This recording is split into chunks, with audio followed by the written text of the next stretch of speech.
guys, and welcome back to my channel, or welcome to my channel if you are new. My name is Michaela and I am a third grade teacher, and today I'm going to be showing you what is on my teacher iPad. Yeah, this is the iPad that my school district gave me. I'm super thankful that we all, including the kids, have iPads now. We are a one-to-one school. We haven't always been, actually just as of like October, we have been a one-to-one school. So, long time coming, but this is the iPad that they gave the teachers. We also have a MacBook, and so everything is Mac at our school. They gave us this case to go along with it, and the Apple Pencil as well. So super thankful, and now I'm going to show you guys what exactly is on my teacher iPad. So here is my iPad, and here is the lock screen. This is actually a graphic from another content creator here on YouTube. Her name is Julia Christ. I can link her down below, but I just got this from her website. I just thought it was super simple. I like the neutral colors, and yeah, so my kids do see this because I do AirPlay on the TV often. I wanted to have something that it was inspirational and then also 100% appropriate. When we log on, or when we open up my iPad, I do not have it is not as aesthetically pleasing as my iPhone is. I did go through and make a what's on my iPhone with the iOS 14 update, so be sure to go look at that if you are interested in how my iPhone looks, but this one is not the case. I just keep this one super simple. So over here we just have the regular widgets that come with the Apple update, so I haven't really messed around with these widgets. The only one that I like literally use all of the time is, this is like not even my city, so there, that just goes to show you, but I use this all the time because it tells me how charged my iPad is, and then also how charged my Apple Pencil is. So I do swipe over here quite often, but it's typically only for this little widget. So when I look over here, this is the only screen that I have. I didn't want multiple. I just like when I open it, everything is right here. So obviously we have the first couple ones that are the ones that Apple puts on there themselves, which is my calendar, which I'm not gonna lie, I don't really use. See, what's new in calendar? I've never even opened it on this iPad. I have the clock, which I actually use quite often in class because I do use the timer. I find that it helps a lot when the kids know how long they have left, so a lot of times I will project this onto the TV for them to see. And you come over here and you have the photos, obviously, camera, and then here is the folder that I just kind of threw all of the Apple related apps that we don't really use in. So you have the TV, podcast, news, stocks, all that good stuff, shortcuts, numbers, all the stuff that we essentially don't use. I do use books, but I only use books so that I can get to the Go Math book, which is our curriculum. So you will see that using the Apple Pencil and whatnot, I go on here and I project it onto the screen, and me and the kids are able to go through their workbook digitally. So I do use the books app often. And you come over here and it is our photo and video app. So I just have Photo Booth, Pic Collage. I don't really use these often, but I just went ahead and downloaded them in case there was a project or something that we wanted to do. Zoom, which you guys know was a big thing whenever it was virtual, but I am no longer virtual right now. I am in person. The iTunes store, and then the clips.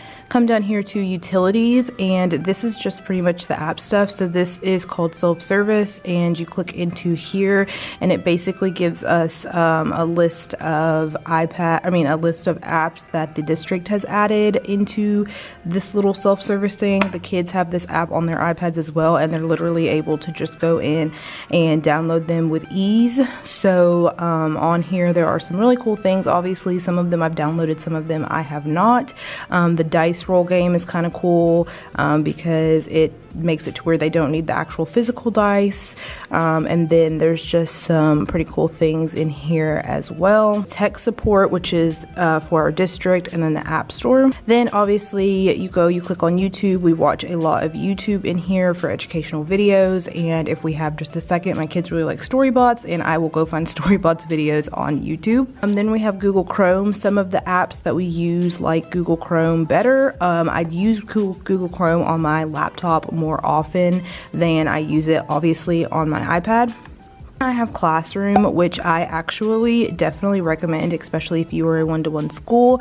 I recommend it like nobody's business. I'm not going to click on it because it will show my students' names, but essentially I have all of my students synced to my iPad. So when they're on their individual iPads, I can literally click here and there's a screen view, so I can see every single screen that is in my classroom. So if there is one app that I can get you guys to download, if you're a teacher, is definitely Apple Classroom, because you can monitor what the kids are on, and it has just been such a huge lifesaver. So you just go and make a class. It has multiple, but obviously I only teach one class, and then it has them type in a code in their settings, and then you are linked completely to their iPads, and it is beautiful.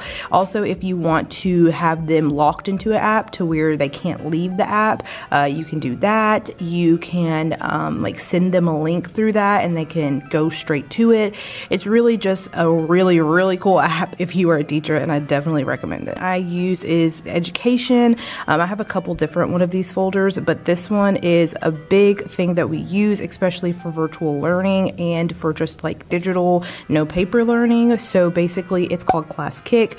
You and your other teachers and teams, we share them quite often. It's basically where you can go in and create assessments. I'm going to cover up my students' names, but they can just go in. This is what was created by one of my other co-teachers. And yeah, you just go in and boom. Anyways, you can just go in and they can go and type in the code and then complete the assignment, and a lot of them can grade them for you if you choose that option when you're creating them. So I just have the different folders for the different things, and yeah, so I really like Class Kick. It has its few kinks that need to be worked out, but what app doesn't? The next thing is Class Dojo. I love Class Dojo. I love Class Dojo. I've used it for 3 years now. I have you in a demo class right now so that I am not sharing student information. But basically you can just reward students with dojos, and in my class we cash out dojos for prizes. So you can also do them by tables and reward a certain table. You can go here and there's different positive. I only use it for positive. You can also take away dojos.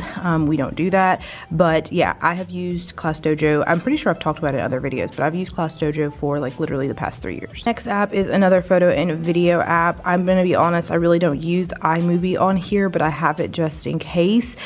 This is Procreate Pocket, and I actually went and deleted all my creations, but I do have this on both my phone and here. I'm sure you've heard of Procreate if you are on the internet pretty much at all, and it is really nifty to use with my Apple Pencil, so I went ahead and downloaded it. But basically, let me see if I can create something really quickly. You can come over here and just basically draw and create super cool things that are not this, but I'm just showing you this for reference. So yeah, super cool. A lot of people do calligraphy and stuff like that through Procreate. I just got the Pocket version because I was just honestly testing it out, but yeah. Moving on to the next education app, the first thing is Doceri, which is just basically a iPad like whiteboard that I project onto the screen. I really like this because they have different like backgrounds you can use, and this is super convenient when I'm trying to show my kids like how to write something on their own paper, because it is notebook paper. This is what their assignment was yesterday, and I just project it onto the board. You can go and erase it all and then just continue to write. You can record through here. There's the different backgrounds. You can do square, you can do just pretty much anything you want. World map, wood grain, all this stuff. So there's several different uses for it. Obviously, you can also download things from the internet that you want as the background. So this is a super cool app that I've just been using as a whiteboard app. Come in here and do Cam Scanner. This is basically where you can take a picture of anything and it will turn it into a scanned PDF document. I use this honestly a lot whenever I was in college. Then you go on to Clever, which I'm actually not going to fully get into Clever because it will show my school and information. Clever is just an app that we use district-wide, and it has all of the apps that they need in one central location. So they log into their Clever, and from there they can get into things that they do for intervention, the things that they can do like Moby Max. They can log into their email. There's basically all these apps that the kids can use. They can get into Class Kick like I showed you, and so this is just a really convenient app to use because it's everywhere. You can literally tell the kids just to get into Clever and then go into their studies weekly, and it just saves them having to type and remember passwords. Is literally just one password. Then nearing towards the end, I have my productivity, and this is obviously pretty self-explanatory. It is PowerPoint. I do use PowerPoint often here just for my, let's see if it'll pull it up. So these are some slides that I will use. I have like a lot of them. I think there's like, there's actually 450 one in this PowerPoint, but you can come here and just tap and change it. There's so many things. This is a resource from Teachers Pay Teachers, and it is just so simple and easy just to put the just what you're expecting them to do and throw it up on the board, and they can do like we use the commence, work silently, finish your work, finish when Dixie, read on Myon or Epic, and then they also have the timers. So this is a super convenient little PowerPoint that I got from Teachers Pay Teachers. I believe it was Teach, Create, Motivate. I'll try to find the link and link her down below, but it's super convenient. So I use PowerPoint quite often. We also use it for our curriculum, and I can just like write and show them things and whatnot. So then the last thing I want to show you is OneNote, which I go through phases where I use OneNote and go through phases where I do not, but so I just essentially can go in here and write and do other stuff obviously, but this is pretty much all I use OneNote for. Right, and then that is pretty much the end of my little iPad tour. So yes, that is what is on my teacher iPad. Let me know if you would like to see like a version of a student's iPad. Obviously I would be censoring their things, but maybe seeing it from the other side and different apps that they can use, because they do have a few different apps that I don't necessarily use. So let me know if you would like that video down below. If you are a teacher and you have other apps that you swear by, please leave them down below. I'm always looking to find new things and get creative. But yeah, thank you guys so much for watching, and I'll see you in my next video.